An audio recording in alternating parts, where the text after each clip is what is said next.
Yes, we're here for the long game, man. Yeah, we're here for the long game. I can already tell it.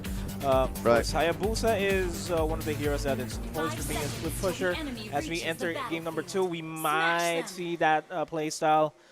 Alice wants to get into the late game. The same thing for Claude, wants to get into the late game. We're here for a long game, man. Yep, we're here for a long game. Ladies and gentlemen, game 2 here at the Land of Dawn. Bren Esports against Burmese Ghouls. Burmese Ghouls getting the point and also the match point here for this best of 3 series. 3-1-3-1 setup here for Bren Esports, and almost I think this is a 2-1-2 here. Lusty going with the Jeet Kune Do. Sniped out. That is a trade. 1-for-1 so far, but the first blood still goes to Bren Esports. Maybe being chasing down Carl TZ. Few wings by wings to make it out of there. Wings by wings, and maybe again still going for that 1-3-1 setup, looking for that ejector combo. But look at how squeezed, how the position of Bren Esports here. They knew that maybe he's there on the left side, going for the concussive blast. Oh, it hurt. Kid's forced back. It's a 2v3 in mid for the Lethal Wanderer as well. Yep, securing the Lethal Wanderer, additional XP, and also the movements on that river. However, here top lane, Flap TZ against Ruby DD, a much more better matchup here. But look at this, look at Ruby DD just abusing the fact that he's almost up on his Sha essence, getting that, playing more aggressively rather, compared to Flap TZ here. Yeah, Flap really couldn't keep up with Ruby DD for now. But he does have the quick sand guard though. To regenerate his, a little bit of regeneration from that one. So I think it will be at least a stalemate here for the top lane for Bren and BG. Maybe depends of who will get that kill first, since both of them went for the Festival of Blood, which is really essential for the fighters, getting that additional 1% lifesteal back. Help them mid-game. Ace in a scuffle here against Rebo. Goes for the shadow kill. Rebo already low on HP. Will not make it out of there as a blazing duet from Carl TZ actually forces Burmese Ghouls to back off in that fight. Rebo still survives. Wow, Rebo with the Frost Moon shield there, getting that additional movement speed just to get out of that sticky situation. Even popping the Purify on top of that. I think that is enough, at least able to force 3 reactions, force 3 hero reactions here for Burmese Ghouls, giving some space into the middle lane. But look at this, middle lane with the same umbrella. Yin Yang overturn did not connect though, but Few able to use wings by wings just to get out of this situation. Again, this entire game is all about reaching the late game for both of these teams, as Carl TZ, BMI's out of there just to secure his safety. Turtle is up, already being started by Burmese Ghouls. Flap TZ wants to contest. Oh, they need to play carefully here. They can get sandwiched by Bren Esports. However, Carl TZ is way too far. Almost half HP, 60% HP left on this turtle, forcing. Yeah, the Feathered Airstrike forces may be back. Lusty low on HP, gets ejected. Alice secures that kill. Now the turtle is stolen by Bren Esports. Flap TZ in the back will be able to get Jawhead. Few low on HP, falls down. Flap TZ left alive here. V-Boats just going to be on the bottom lane, pushing out. But I don't think that was worth it, man. That was a lot of bodies falling down just for a single turtle. Yeah, just for a single turtle. It's a way to... that is a good trade in favor of Burmese Ghouls. Again, it's okay if you can get at least that additional golden XP for a team. But once we are able to shut down Carl TZ, we all knew what happened every single time that Carl TZ is not having a good start. That's the weakness, or I think that's the opening that Burmese Ghouls is currently waiting for. However, Carl TZ able to get back. He does have the retribution, so he can get or probably secure those objectives and also those jungle buffs in favor of Bren Esports here. Maybe force a flicker out. Lusty for the Jeet Kune Do, they're almost connected with the Wave the Dragon. Carl TZ uses the Blazing Duet to bring Kid down to a third of his HP pool. Oh, Kid, almost level 6 here. And they can start rotating right now. And it's also more of an even Steven lineup here for Bren Esports and Burmese Ghouls onto the sidelines here. However, Few gets stoppable force, wings by wings combo, got pushed back by that flame shot, giving some time for Bren Esports to go. connects. Ace, maybe. Will maybe survive this flat tease. He's going to go down. Oh.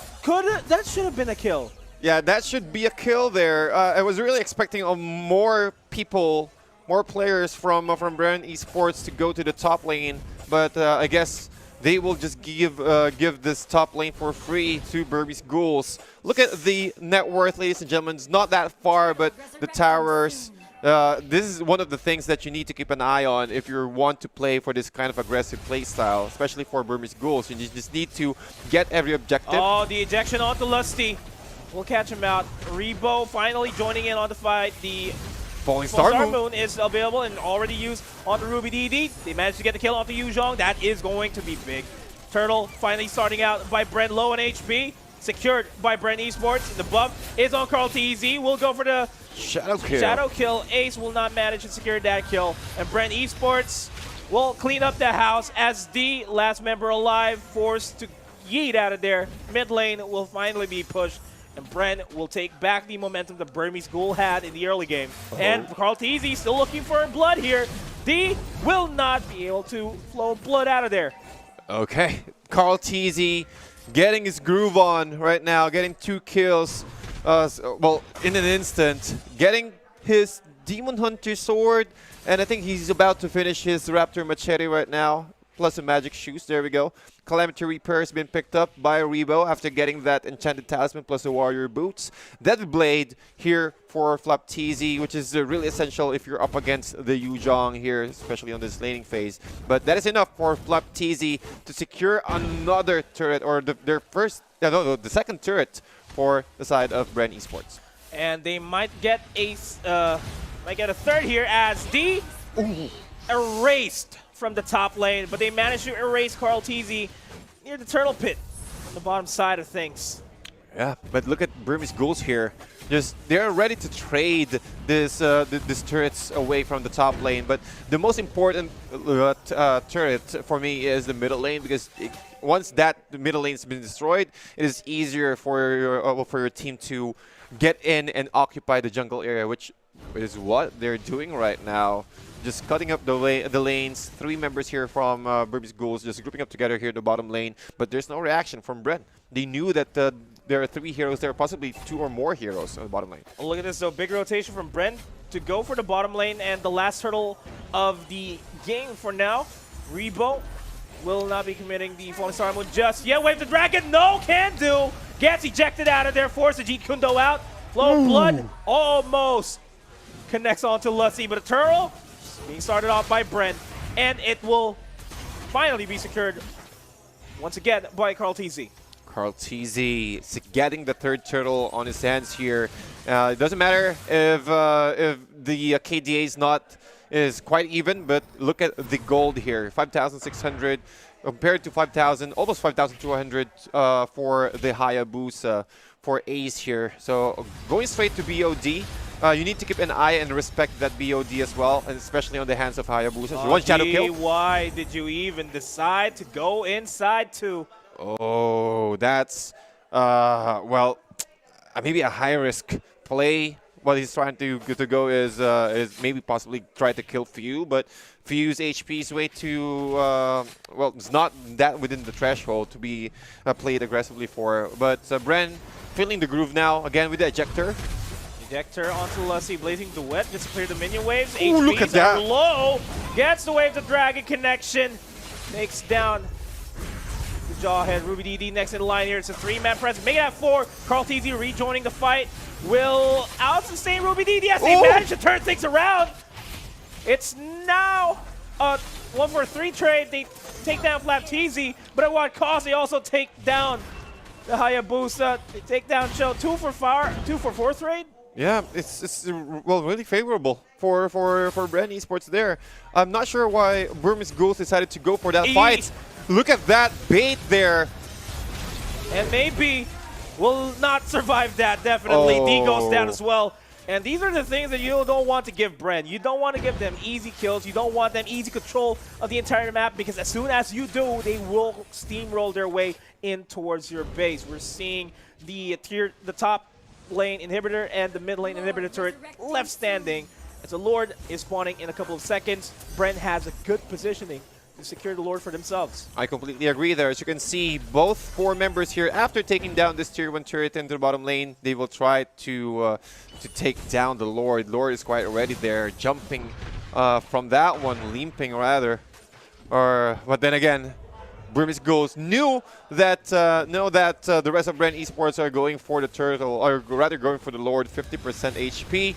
And also the feathered airstrike has been used just to zone out any other people hiding from that tier 2 brush. But that is a successful takedown for Bren Esports. They will take down the Lord. They will play it as safe as possible. Burmese Ghouls will not want to give away an inch to Bren Esports as they siege up the tier 2 turret. Lord's marching over in mid. Feathered airstrike to clear the minion waves to bring things a little bit faster towards this inhibitor turret.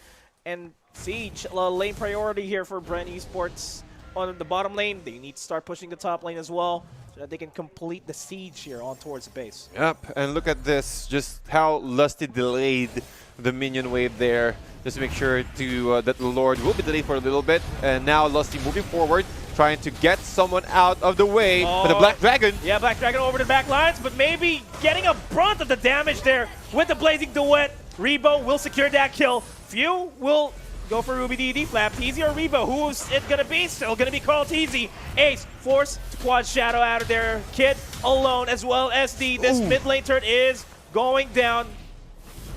One more hit from Lusty. And Bren, they're sieging this up, man. They're looking to end this as fast as they can. They do have the minion, the wave clear on their side. D goes in when goes for the Winter Truncheon. Not a lot of damage on that. Alice, though, will get deleted immediately by that Farsa. Maybe on the back line. Get the ejection. Might actually turn things around. Maybe an Ace. Left alive. Well, it's just Ace. Alone now, maybe. Well, now he's still alive. I'm not sure what I'm saying right now. Maybe might get the kill, and he does get the kill. But this is still Bren. Look at Rebo trying to fight for the lives. Few and Brent and Flap and Rebo force a game number 3. Man, no, man. I'm not sure which part of the fight I was actually looking at.